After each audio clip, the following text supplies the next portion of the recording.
At si Israel ay naglakbay na dala ang lahat niyang tinatangkilik, at napasa Beer-seba, at naghandog ng mga hain sa Diyos ng kanyang amang si Isaac. At kinausap ng Diyos si Israel sa mga panaginip sa gabi, at sinabi, Jacob, Jacob. At sinabi niya, narito ako.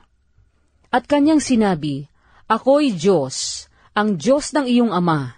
Huwag kang matakot na bumaba sa Ehipto, sapagkat dooy gagawin kitang isang dakilang bansa.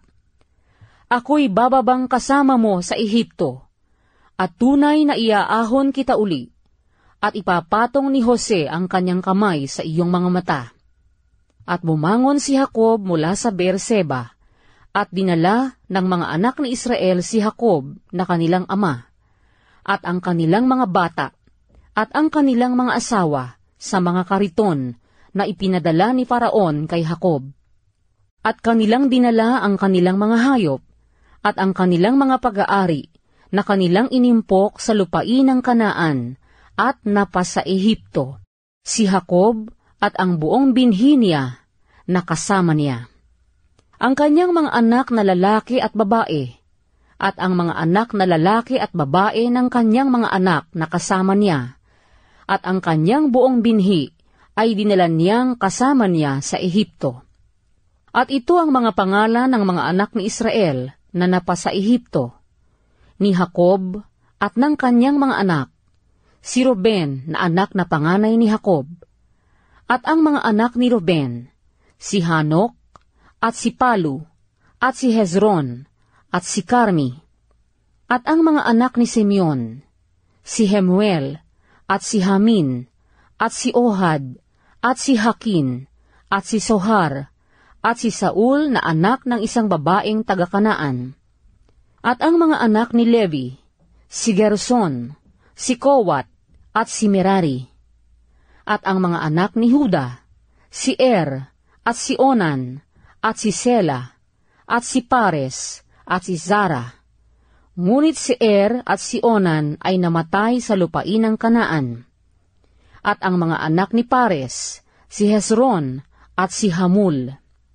At ang mga anak ni Isakar, si Tola, at si Puwa, at si Hob, at si Simron.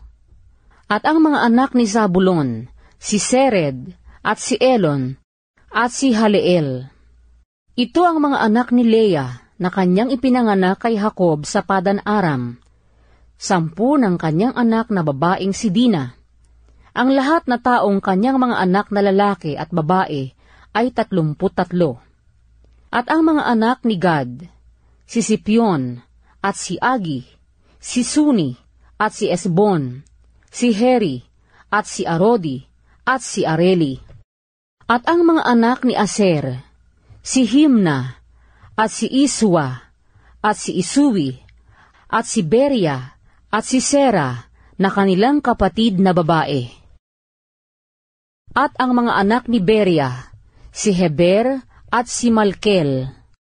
Ito ang mga anak ni Silpa, na siyang ibinigay ni Laban kay Leah na kanyang anak na babae, at ang mga ito ay kanyang ipinanganak kay Jacob na 16 na tao. Ang mga anak ni Raquel na asawa ni Jacob, si Jose at si Benjamin. At kay Jose ay ipinanganak sa lupain ng Ehipto si Manases at si Ephraim, na ipinanganak sa kanya ni Asenat, na anak ni Potipera, na saserdote sa On. At ang mga anak ni Benjamin, si Bela, at si Beker, at si Asbel, si Gera, at si Naaman, si Ehi, at si Ros, si Mupim, at si Hupim, at si Ard. Ito ang mga anak ni Raquel na ipinanganak kay Jacob, lahat ay 14. At ang mga anak ni Dan, si Husim, at ang mga anak ni Neptali, si Hazeel, at si Guni, at si Heser, at si Shilem. Ito ang mga anak ni Bilha, na siyang ibinigay ni Laban kay Raquel na kanyang anak. At ang mga ito ay ipinanganak niya kay Jacob, lahat na tao ay 7.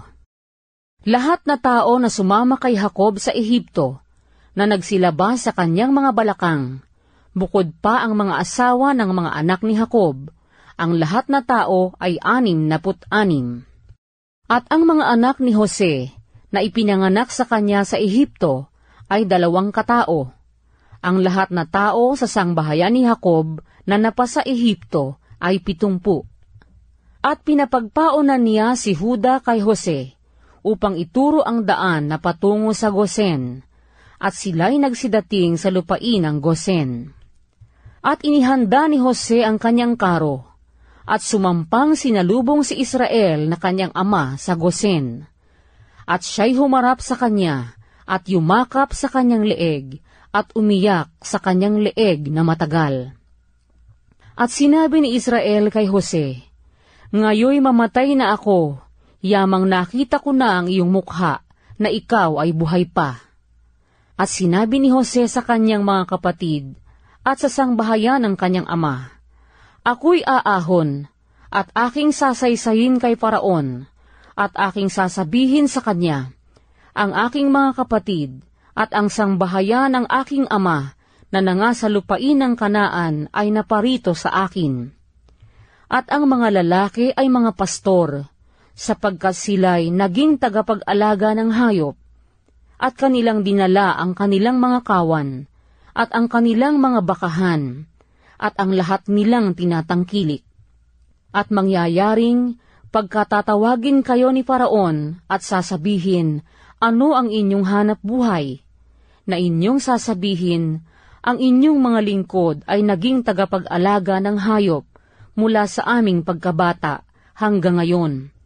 Kami at ang aming mga magulang, upang kayo'y matira sa lupain ng Gosen, sapagkat bawat pastor ay kasuklam-suklam sa mga Ehipsyo.